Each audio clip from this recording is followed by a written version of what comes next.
Hello, I am Anna Imagination of the Healing Garden. I am coming on today to speak specifically on a topic that I am currently referring to as grounding using your identity. And I'm going to, per my promise to myself yesterday, pull from astrology and the charts and I'm going to call it the energy arts. That's where I'm going is ungrounded territory. Um, So yeah, I'm gonna get right down to the nitty gritty. My life has always been trauma and the energy. And the trauma was real. The trauma was something else. It was survival, but the energy was happening all the way around it. And while the energy was occurring, I didn't know what it was. It was, I went by my instinct. I went by my gut. I followed my intuition. Something didn't feel right. Something didn't feel good. Something didn't sit right with me. And I lived like that for 40 years, where I had trauma and then this energy. And I had two dances going on. I had the dance with the trauma and I had the dance with the energy. And I started studying psychology when I was 15 in 2015, in 1995, when I started to pull from psychology, philosophy, and I just really went full science. And I went to a point where I absolutely idolized Spock and believed, like Spock, that emotions were illogical. Star Trek gaslit me. And I idolized him and I wanted to reach that point. If you're not a Star Trek fan, there is a point of living in pure logic. And there's a word for it, and I cannot remember it right off the top of my head right now. But basically, to exist in this place of pure logic is the Vulcan's ideal lifestyle. It's kind of like their enlightenment. And I actually achieved it and lived there for 10 years, where I was highly logical. I was able to just sit myself right into that location and I felt nothing. Now, fast forward 20 years and I did the psych and I went, oh, that's dissociation. I completely numbed myself, shut myself down because I was using emotional avoidance as a coping mechanism to deal with the trauma and the pain that I was dealing with. So a lot of insight has come in and there's a lot of information now. So I'm going, okay. And there was a lot of relearning how to, in 2015, when I began therapy, there was a lot of relearning. And you hear this a lot with healing. You hear a lot about you have to unlearn what you learned. And I'm very unconventional. I don't do anything conventional. My relationship is unconventional. My parenting is unconventional. My home is unconventional. And this is me. This is part of my identity. It took me a while to realize how embedded this is into my identity, to the point where a few weeks ago when I had my human design chart pulled, one of the things it said was, you are a leader. And if you don't lead, it actually causes you complete upset, duress, and anxiety. And I think anxiety is really what I want to pull here from, because I have my knowledge. Yeah, this is it. This is what I want to do. So I have all this information from psychology. And in 2019, I sat down and it started as a joke. My sister, who is a Gemini and loves astrology, came into the house and she talked all the time, dismissing certain behaviors that he had, dismissing behaviors that I had, going, oh, you're an Aries. Oh, you're a Taurus. Yeah, you are such a Gemini. And I'm going, all right, all right. I put down my Spock hat for a minute and I went, all right, I'm going to do this scientifically. For science, what's your sign? And I started when I went through my backpacking through New York City, where I was dating and just sexually empowering myself. Every person I asked, and for scientific purposes, what is your sign? And I would just like, And I had literally over 100 people in 1 year that I interviewed, that I collected data from. And every conversation began with, so what's your sign? After a while, I noticed there was a pattern. Patterns, finding patterns. identifying patterns is part of the human experience, and it is a massive, massive learning tool. It is a sign of higher intelligence. Pattern location is huge in understanding the world we live in. If you can comprehend and understand patterns, if you can recognize patterns, if you can create your own patterns, well, it's actually going around that that's one of the ways you can become a billionaire. It's one of the methods used is the ability to recognize patterns, see patterns, memorize patterns, and duplicate your own. So patterns are huge. And I noticed that when I was interacting with people and all the data I was collecting, that it got to a point where it became almost predictable. And I went, okay, there's a pattern here. There's something legit. So I'm going to swallow this massive mouthful of humility, educate myself with an open mind, and figure this out. So I took my wonderfully psychological, scientific brain and dove into the world of astrology. I was skeptical until I wasn't. And what ended up opening up to me was this massive world of two things. And this is hard because there's this massive amount of the word I'm looking for stereotype around astrology. So the first thing I'm going to address is the stereotype. That whole granola crunchy. Oh, you're one of those. Yeah. There is a lot of hate from, well, I'm going to say it, narcissists. Narcissists don't like hippies. Narcissists don't like and usually go to great lengths to avoid people who are into this stuff. People who are into this stuff can be narcissistic. People who are hippies can be narcissists. This is not an all encompassing, all, always, never. That's not this at all. There are variations. However, quite a few narcissists a lot of abusers do have a serious problem with the granola crunchy world and the hipsters going on, or the hippies going on. And I believe the reason why is because, well, no, this isn't why I believe. This is a fact. A narcissist is a controller. When you are abused, no, before you're even abused, when you are born, you have two types to yourself. You are either a controller or an avoider. This is your kind of like your fight or flight mechanism. It's not even your fight or flight. That's different. This is like a second stage. You can be a fight or a flight or a flop or a fawn, and you can also be an avoider or a controller. I am both. Well, I used to be both. If you are both, you probably have borderline personality disorder. If you seek to avoid a situation while you seek to control it, you are probably borderline personality disorder and probably an empath, and most likely you have disorganized attachment style. By the way, this is basically a formula I put together with psychology. I love this formula. I have to do a whole thing on it and show you how it works, because if you can identify this, you can literally within 5 minutes determine what your trauma was, exactly what happened to you, when it happened to you, and how to fix it. And where in your memory bank you need to access a faulty belief system to remove it, purge it, correct the misalignment, and cure your mental health. It's really amazing. I just got to write it all out. So that being said, this is part of it.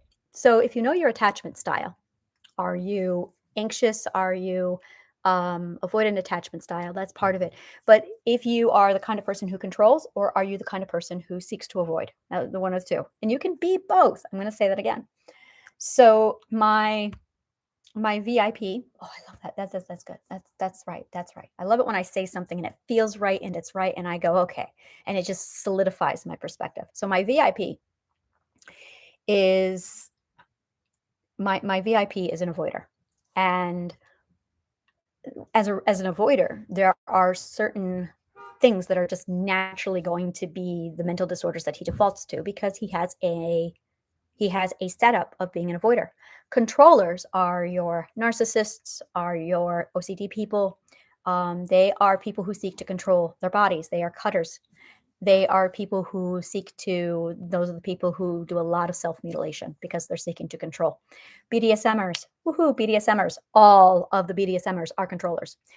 Everyone, you cannot be in BDSM and be an avoider. You can't do it. BDSM is 100% a club for controllers. You are either looking to give up control, you are looking to take control, you're looking to authorize control. That's BDSM. Avoiders avoid BDSM. They would never go near there. And in point of fact, my VIP hates BDSM. So this is where it gets really interesting. So you fall into one of two categories. Again, you can't be both. Once you have that figured out, you can determine which preordained. Basically, a mental illness is taking the avoidance or that control to the extreme. So I talked to one of my dear friends this morning, and she's a controller. And most healthy person I've ever met. I cannot say this enough. Healthy person. I love her to pieces. And she's been unemployed because, well, I don't want to get into it, but she's currently going through in between jobs. She's a freelancer and she's looking for work. She's feeling anxious, and anxiety is what I need to come back here. But she's feeling anxiety. So she's starting to do things. She talks about how, I'm downsizing my house, I'm minimalizing, I'm like throwing things out and I'm rearranging furniture. And I went, oh, you're a controller. Isn't that interesting? She goes, yeah, I'm a controller. What? And I said, oh, it's simple. You're feeling anxiety. You feel like you aren't controlling a situation. So you comfort yourself. You self-soothe, self-care through controlling. Whether or not you are a controller or an avoider is actually your self-soothing type. You are a self-soothing type. My self-soothing is both. I want to control and avoid at the same time. It used to be anyway. Now, I don't know. That's part of my identity journey that I'm working on. So figure this out. What are you, a controller or are you an avoider? That is how you self-soothe. So for my friend, she is a controller. Now, she doesn't have mental illness. She's phenomenal. Like I said, she's very healthy.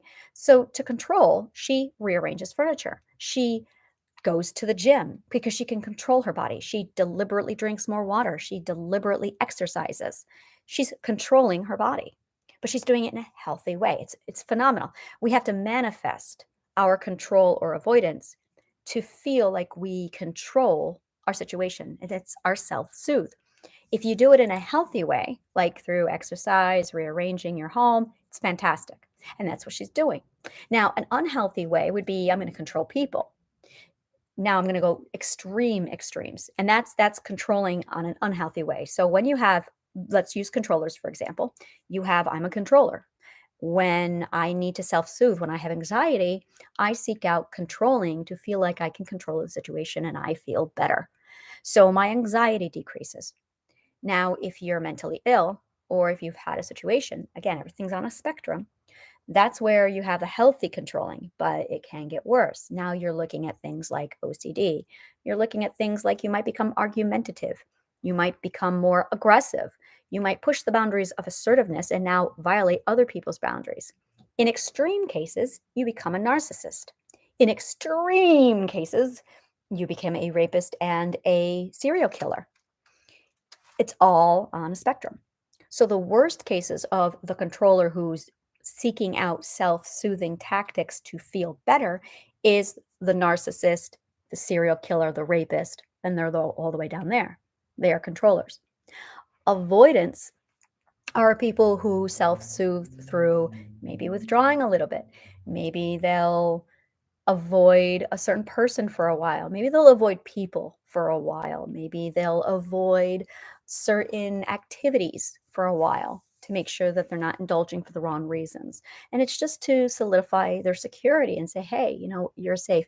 And you know what? This is probably why I'm not feeling very secure right now, is because I don't know where I am now. I was disorganized. I was controlling and avoidant, and now I don't know what I am. So I need comfort, and I don't know how to comfort myself because I don't know if I'm a controller or an avoider. I have work to do. Once I figure that out, then I'll be able to follow the spectrum. It's interesting because I think I'm becoming that's it. I think I'm becoming an avoider because since my shift, I've been cutting people out. I've been withdrawing. And I am a hermit. So yeah, I have become an avoidant. So which is good. It means I'm over here, but now it can lead into avoidant attachment style if I had the right makeup, but I don't. So it's not going to work that way for me. Like I said, I'm corrected, so I'm here now. That being said, now when I seek comfort, I seek, no, I'm still a controller. No, I'm definitely a controller. Now I'm just an aware controller. So I'm redirecting my controlling needs to a different, yeah.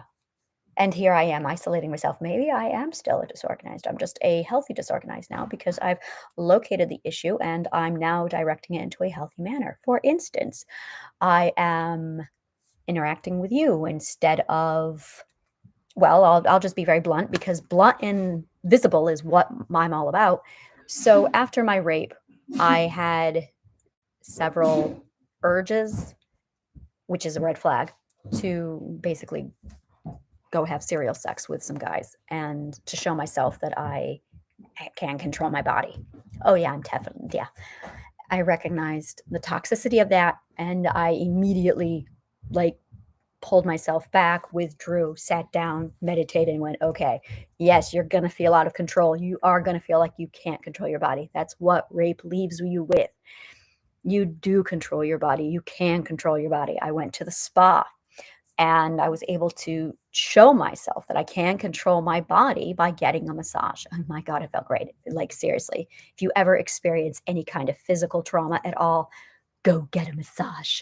It was just amazing. So, that all being said, self-soothing comes in with anxiety. Now, this is what anxiety is, this is what fear is, and this is the triangular system of anxiety, fear that leads to guilt, that leads to feeling trapped. Like, I have this down. So I'm going to bookmark that, set that aside. And I visit that a lot. I talk a lot about that, but I have a new aspect that I want to bring into it with this whole being a controller, being an avoider. So an avoider, in case you want to know, an avoider on this spectrum will go to that far extreme of, they'll start off with, I'm just going to withdraw a little bit. I'm going to sit in the corner. I'm going to be a wallflower. I'm not going to be social. The next stage is, no, this is where you get into the unhealthy parts of, I'm going to become a recluse. I'm going to withdraw. I'm going to shut down. And the next step after that is stonewalling. It's absolute. That's where you get the full ghosting happening. That's where you get the full depression. That's where you get addiction happening. And that's where things really get bad. That's where you become suicidal. And that's it right there. People who are avoiders are susceptible to suicide. If you're a controller, you seek to, and that's it. That's it exactly.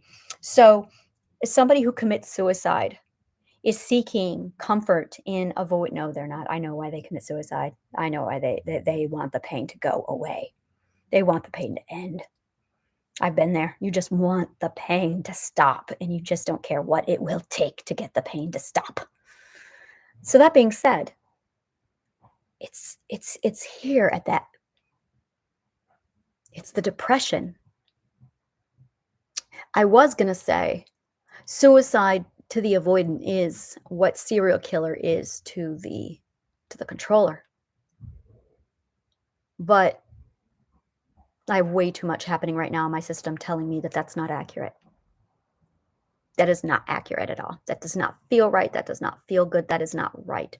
I'm going to have to think about this more because there's definitely something that's like on the spectrum of avoidant. I just got to sit down and look at all my notes. And because I'm not an avoidant, I'm not seeing, this isn't coming naturally because it's not my realm. I witness it, but I don't experience it. And my knowledge comes from, oh, this is the experience. These are the emotions. This is the energy. This is how it all plays in. So that all being said, one of the things that my friend said when she was expressing her need to control, she came back and she made a comment. This is extraordinary to me. She made a comment about feeling anxiety. And I went, interesting. Well, that makes sense. She does feel trapped. She's afraid. She's having problems with money right now because she's been unemployed for so long. So she is feeling anxiety. She's feeling trapped. So a way for her to feel in control of the situation to prevent the anxiety, fear, guilt cycle. She's not going to bother with guilt because she is not an avoider. She's a controller. She doesn't struggle with guilt. So she's not going to go down the addiction path. She never has. She struggles with the controlling. But she found a way to solve her anxiety problem. Her anxiety, she's learning how to control the situation inside of her situation that she can't control through self-soothing by doing. Extraordinary. And she did this all instinctively. The subconscious knows what to do. It's amazing. The problem is the subconscious sometimes is over enthusiastic. No, it's always over. I'm going to say it. The subconscious is over enthusiastic. And if left unchecked, the subconscious will take off and just go all out with something. And that's not okay. That's not how we heal. So I am a huge proponent on please don't leave your healing to the mercy of your subconscious. Your subconscious does have an instinct on what to do, but it's not. I am huge on why not educate the conscious mind, get the conscious mind understanding how the subconscious works. That way, the conscious mind can consciously walk the subconscious through the steps that are already instinctively in place for them to do. One of my favorite examples of this is after abuse of any kind. It can be something small, like you had an argument with your mom and your mom said something that really upset you and you felt unheard. So you go to your room and you're angry and you're sitting in your room and you're just sitting there fuming and you're replaying the conversation over in your head. The reason why you are playing that information over in your head is because our subconscious instinctively knows that it has received a belief, information that is inaccurate. This is beautiful. And when it's inaccurate, it messes with our perspective. A child with a parent in a healthy situation will immediately know that their parent is wrong.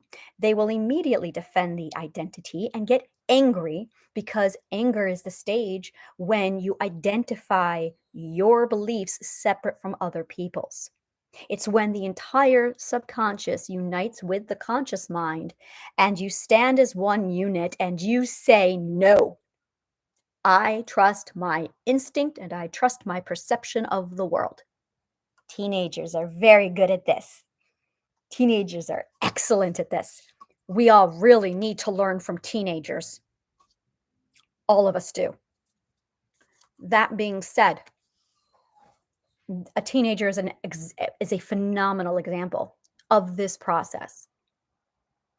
Like I need to like, okay, I'm going to have classes. I'm serious about this. I will be having classes where I teach adults how to behave like teenagers because what teenagers are doing is actually spot on. And we actually need to do it because it fortifies the identity. So when I got into the wonderful world of energy arts, the energy arts, I immediately was confronted with that very hippie bombardment, granola crunchy. I love it all. And it felt right. It felt good to me. It felt solid. So I embraced it. And then I realized I've really been embracing it for 40 years, which is why I got abused as badly as I was, is because I was a hippie living among or conformist Republicans. So I was just going by my instinct there. I made a lot of people upset. So that being said, when I got into this world, one of the things that upset me was the lack of credibility that encompasses astrology. And I have 3 ear pierces. I have a belly button ring. I have tattoos. When I'm all decked out in my gear, I'm just fully appreciating the identity. And this is something that hippies understand and appreciate this is why we are hippies, is because we embrace the nonconformity to allow the identity to take over and fill in. So there's a war going on right now.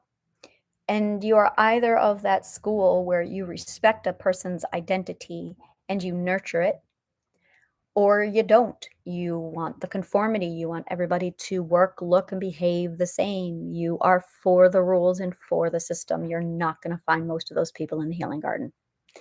That being said, it's all a spectrum. Just because you are a hippie over here does not mean you're going to, doesn't mean you can't be somewhere in between. You can be dead center. You can be like just as much where, yeah, my hippie's right around here. Yeah, my hippie is all the way over there. Okay, I'm here.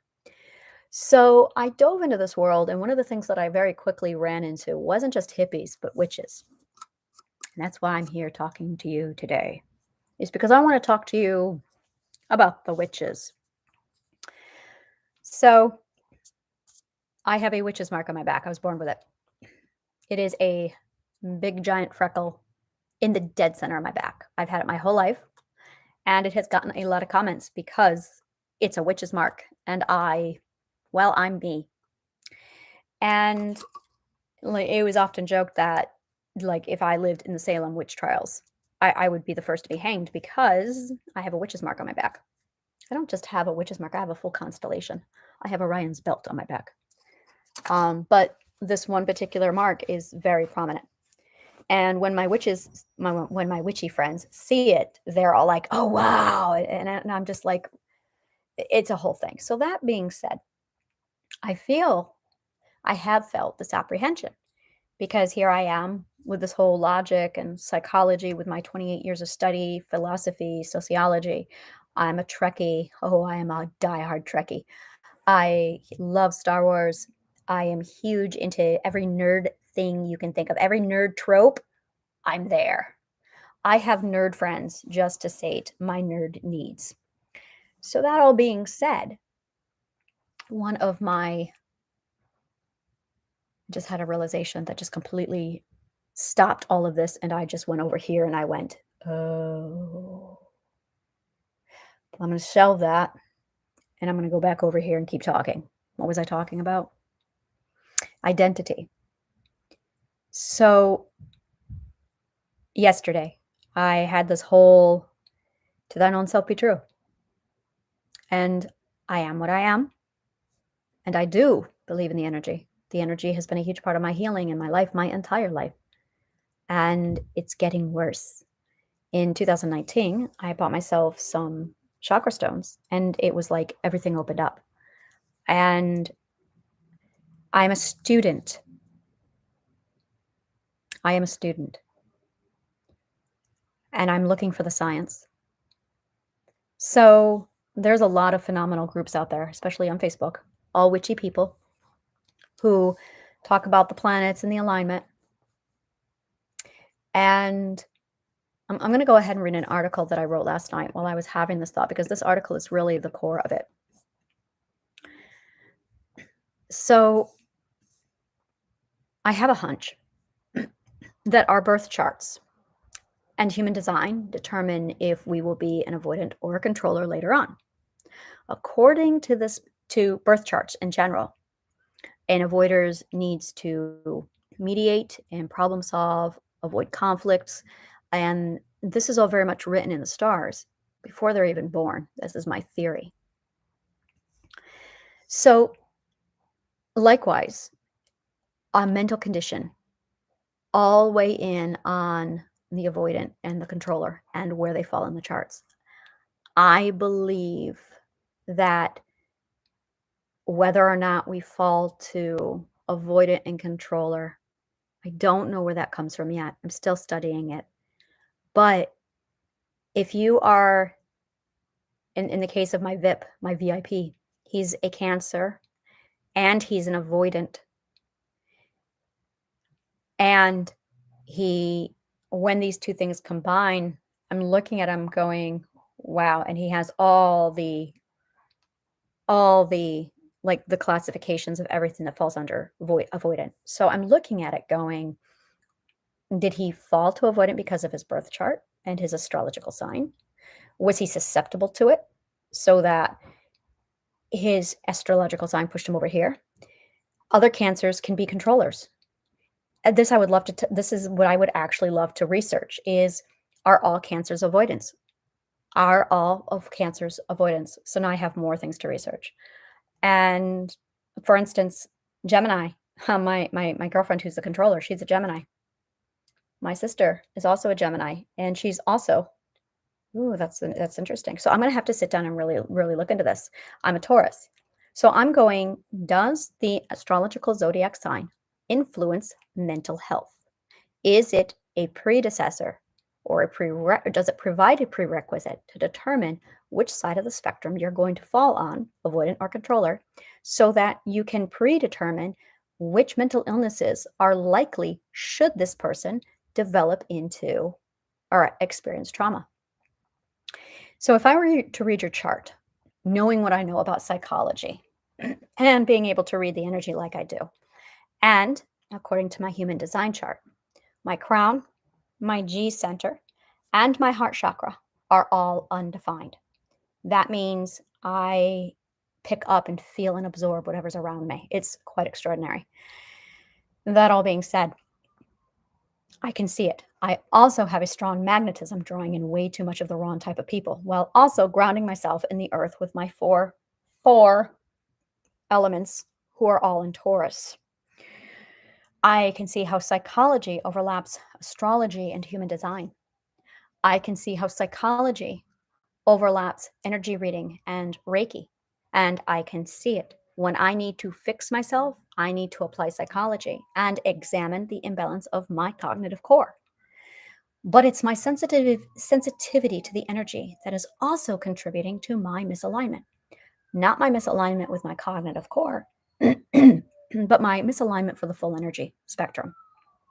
So I have to balance the alignment of my cognitive core. I have to balance my undefined energy stores, those 3 spots. I have to find the balance of my energy and make sure that that is also aligned. It's aligned with my identity and with the universe, my desires, and I cannot afford confusion, which means the moment I become misaligned in my psychology, instantly I'm confused. It's like I'm steering the ship and I lose the compass and the sextant and I cannot read the stars. So this is what I laid out last night. The cognitive core, and just for a reminder, if you are new to this, the cognitive core is made up of your 5 elements of your identity: ethics, beliefs, actions, and words. And when those 4 things combine, they form your perspective. That is your cognitive core. It is in your identity. It is your id in the dead center. The cognitive core is the sextant and the compass. And it asks the question, am I heading in the right direction? Am I going the right way? That is the cognitive core's purpose, to make sure you are heading in the right direction, to keep you on path. The identity's desires, the id's desires, hopes, and dreams. What the id loves is the heading. It's the direction and the destination. I want, that is where we're going. I work a lot with people who just have cognitive core and their id's desires, hopes, and dreams. So they've got that sex and they've got the compass and they have a direction that they're going, and that's it. The energy is the all potential impending dangers and or scenic routes that can make our journey beautiful, dangerous, or fatal. The conscious mind is the captain. Astrology and human design is the ship itself. This is how we're going to get there. The universe and the vortex are the wind and the sea. This is my analogy. Now let's bring this all together. So my cognitive core is solid and clear. No confusion. I know who I am.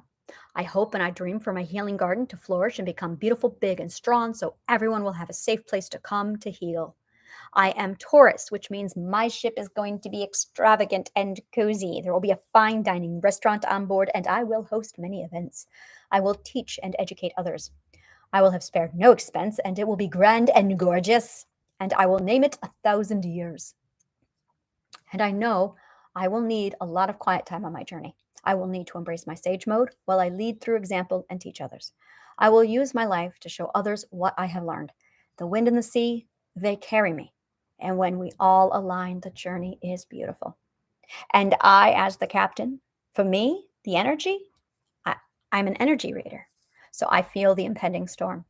The energy is the school of sharks beneath us. It's the unexplored lands. It's the icebergs that threaten a smooth journey. But I, as the captain, can read all of this and can steer us clear of all of those obstacles. By the way, all empaths can read this also. So if you're an empath, that's what you're picking up on. Or I can use the energy for my advantage as we pick up wind, we catch a current, we circumvent the storm and use momentum to avoid the iceberg and sail straight into the sunset. 5 years ago, I was curled up in a corner of my ship's deck, my knees tucked into my chest. No sails, while I held my head and the storm pounded down on me. No heading, no compass. No one was at the helm. I still remember the day that the storm cleared and I saw bright skies. I remember that moment in my healing journey. Now, do you see? This is life, and you are the captain. But most of us are so confused that we have no compass or sextant and can't navigate the stars. Some of us, most of us, know what ship we would sail in, but they only know things like it would be brown and have sails, but they would have no idea who we are or where we are going. We are kind of aware of the wind and the sea, and you know that they are part of it, but you don't quite know how. And so many of you cannot read the signs. But you came into this world. You were made captain and handed a ship. And that is as far as you got. And you can't figure out why you're not happy. You can't figure out why you keep attracting the same toxic people. And you can't figure out how these things keep happening to you. Some people who I speak to lack a compass and a heading. These are astrologers and psychics. Other people, the psychologists, all they have is a compass and a heading. Most people I speak to lack all the things. They are a captain with a ship, and no one has any idea what I see. So, this is what I do. I teach people all of this so they can navigate through life. So, my theory is this, that while you are trying to figure out how to heal, what you've really done is undertaken this massive journey to understand who you are and all the players involved. And I'm not referring to your abusers. I'm referring to all the elements. So you're going to have your subconscious and your cognitive core as a player, and you're going to have that energy pool interacting with you as a player. And you're going to have the astrological signs, the charts as a player. And you're going to have your intuition and your emotions as a player. You can choose to have all of the things come together so you know how to navigate the oceans. It's like you were born and you said, I'm going to get a ship and just go sailing.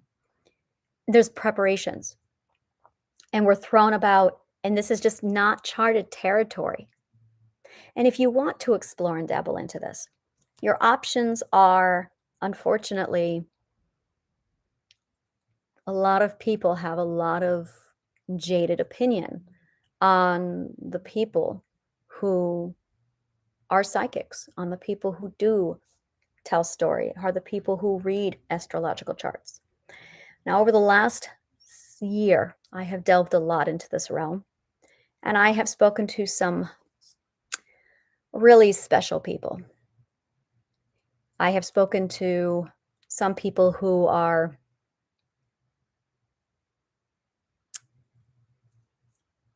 there's a lot of information, and there's a lot of I don't see any way of getting around this conversation without me offending somebody, and I just need to figure out who I'm going to offend, pick sides, and just offend people. I'm so busy trying to be PC that I'm not communicating. That's never a good thing, isn't it? Some people are ignorant. Some people are stupid. Some people are oblivious. Some people go, I'm a witch. I love Wiccan. And they've read some really great books, and they've done no research on where Wiccan comes from. Other people are regurgitating scriptures from an ancient Vedic text without having any idea that they are regurgitating information from a Vedic text. Many people are holding these Vedic and ancient texts like they are holy scriptures. I always question holy scriptures. I studied theology. I studied sociology. I studied the rise and fall and evolution of the Roman Empire and the rise and de-evolution of the Holy Christian Empire as it became the new Rome on a marketing campaign. So I am very skeptical when I see a man-made religion. Very skeptical, because man is corrupt, because men, as in the human race, many of them are narcissists, and they tamper because they're controllers. So I believe that the Bible very much has been tampered with, and I believe that it's mostly metaphorical. I believe that the Vedic scriptures are no different. I highly question ancient texts because I don't read ancient Greek and I don't read ancient Egyptian and I don't read Latin. So when I sit down and read a translation, I am going to be highly skeptical because I know I'm reading somebody's opinion of somebody's opinion that's been passed down over centuries, millennia. Question everything. I question people who do not question anything. I question people who never doubt anything, who go, oh, it's holy, so I'm not good enough to question it. Oh, that's all the reason in the world why you really need to question it. So I am going to be venturing into the wonderful world of astrology, and I am going to be pulling this apart, and I am going to be learning all of it. But I am not going to be embracing my granola crunchy side because, as hippie as I am first and foremost a scientist, and I am seeking for the truth. I don't have an opinion one way or the other. I don't know. I do not have informed bias. I don't think I will because I'm not sided with anybody. If I run into anything that's Christian, I'm going to run into that problem. I definitely cannot touch anything Christian now without informed bias coming into it. And because I did the research and I studied the scriptures and I studied the evolution and the rise and fall of the Christian church. And I read a lot about what was done. Just, yeah, there's a lot. So when I walked away from all of that, I have decided to embrace this and go into it.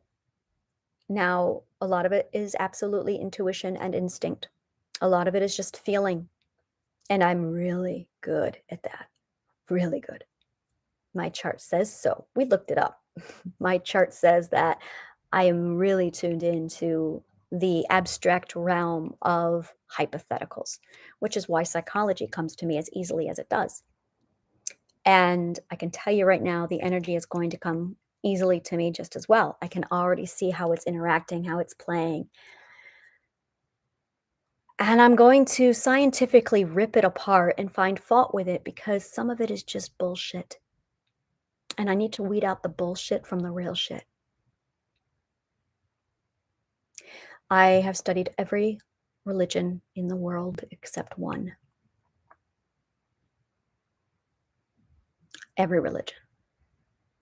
I have studied the psychology of man during every time period from Mesopotamia up to 1776.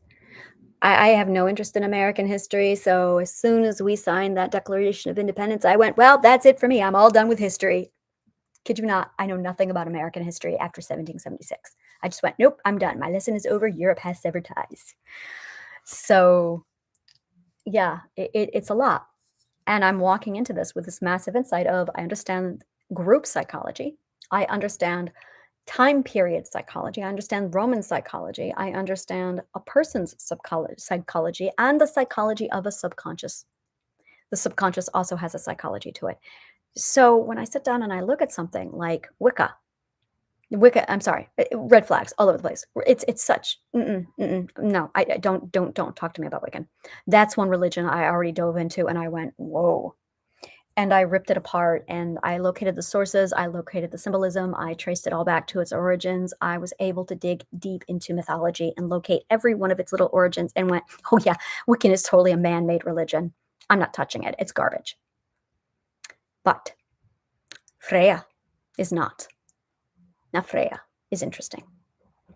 Freya is, Frey is her brother. They're twins. Frey and Freya are the two Norse gods and god and goddess twins he's the reproductive and she is the feminine divine of Norse mythology.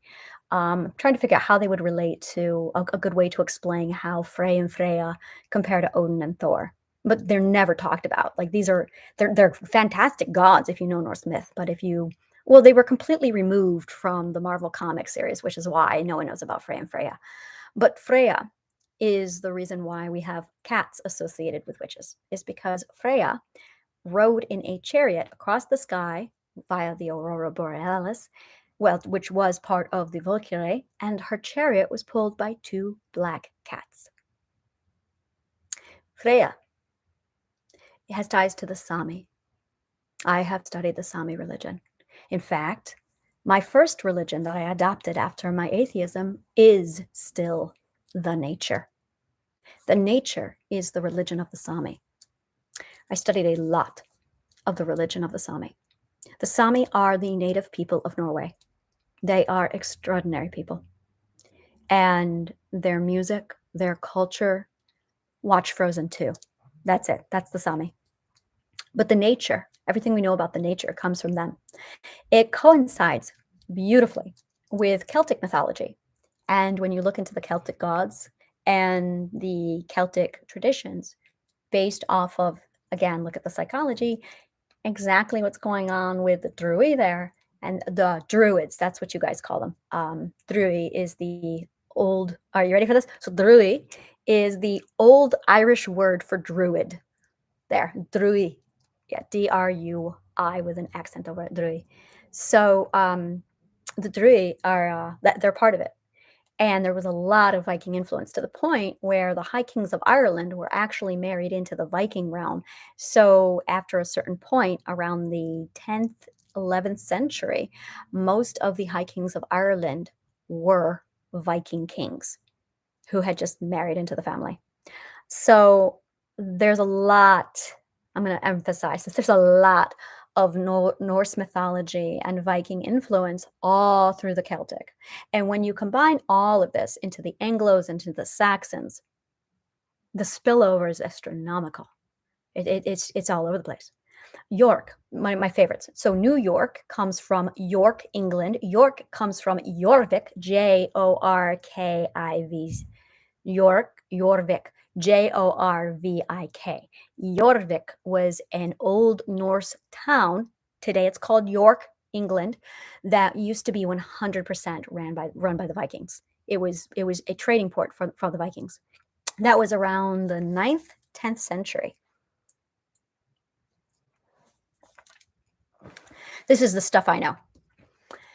So when I did all this research, when I dove deep into ancient Ireland, ancient Scotland, England, UK, Norway, Scandinavia, Celtic Norse myth, Welsh myth, I dug out a lot of the roots of astrology. One of my favorite things is the calendar. I love researching the calendar and all of its many evolutions, except it's interesting. The calendar is always based off of the sun. Well, always. In the ones we've used, the last three we've used were based off of the sun. But the Vikings, the Norwegians, the Scandinavians, they had a calendar that was based off of the moon cycle. They have a moon calendar, a Viking moon calendar. So that was one of the interesting things. And then I studied the moon calendar, and I guarantee you there's going to be alignment in the astrology. But that's what I'm talking about. This is what I'm talking about. I'm going to take things like this into consideration. I know the psychology of Norway, of Old Norse. I studied it. This is what I do. So I'm going to be pulling the psychology from Norway, from Ireland, from Scotland, combining it with the mythologies that they created, the stories. And I'm going to be looking into the psychology with their birth charts, with the Seidkona. I'm using words here. So Seid, this is going to be fun. This is going to be so much fun. So Seid, so funny that this is coming back around. Seid is the Old Norse word for magic. And Kona is the Old Norse word for witch. Seidkona is magic witch. So for me, I am a Seidkona.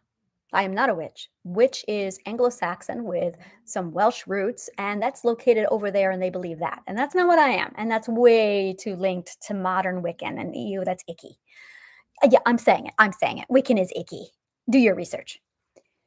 Yeah, no, yeah, oh yeah, I've earned my stripes. I'm gonna say it. I'm gonna totally embrace this. There, it's about grounding with identity. That's what we're doing here, which I have not talked at all. So I'm just going to do another video on grounding of identity.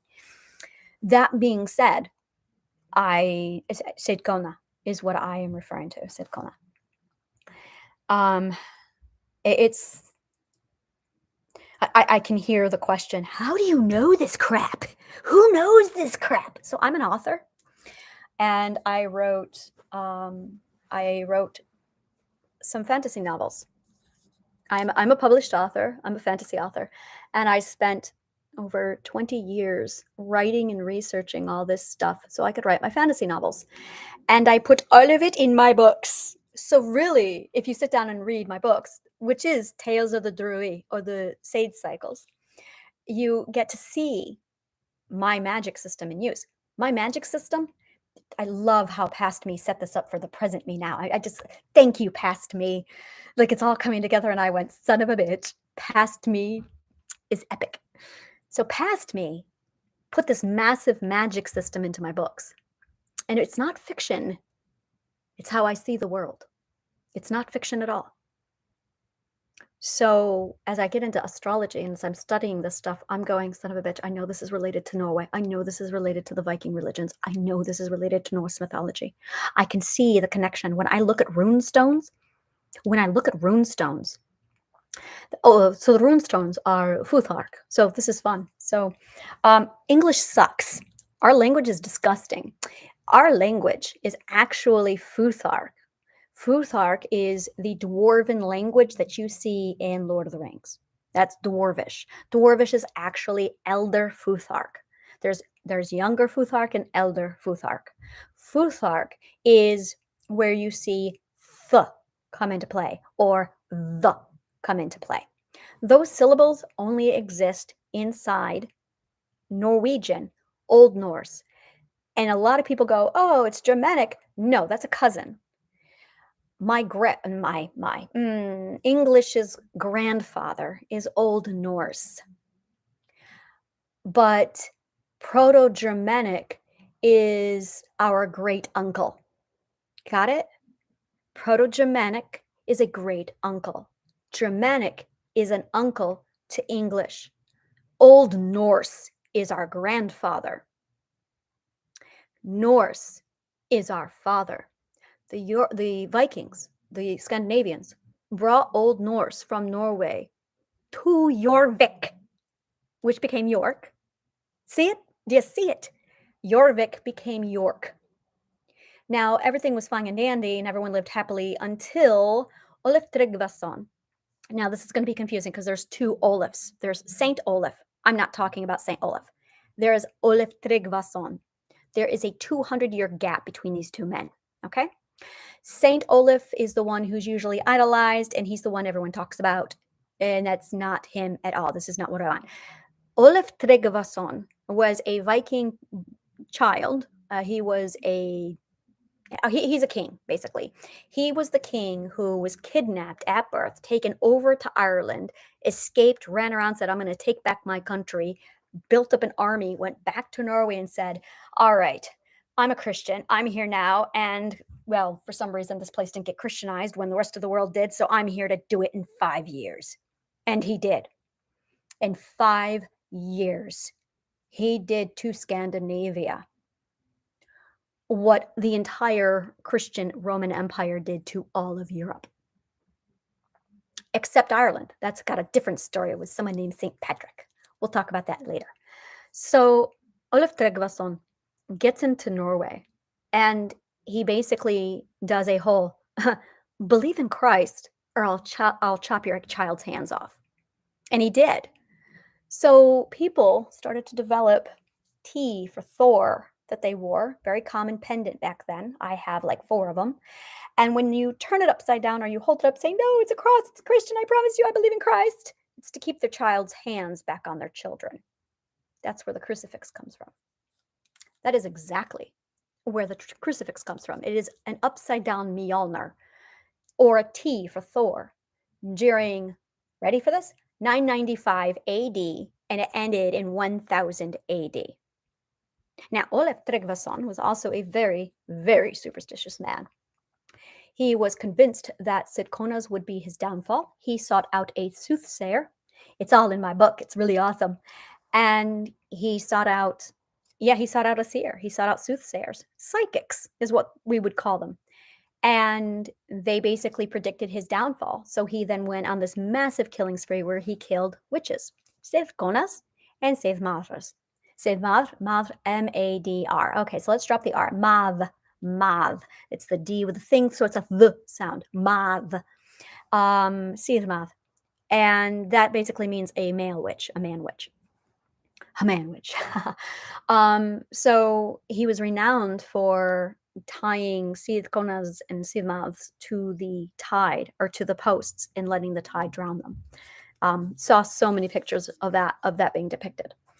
So that's Olaf Tryggvason. Now, while all of this is happening, again, I'm going to go back to the ancient runes. It was very common for the Futhark, especially the seers, the soothsayers, the Seidkonas, to carry distaffs, which are actually magic wands, distaff, and oh God, it's amazing how much of this stuff I remember.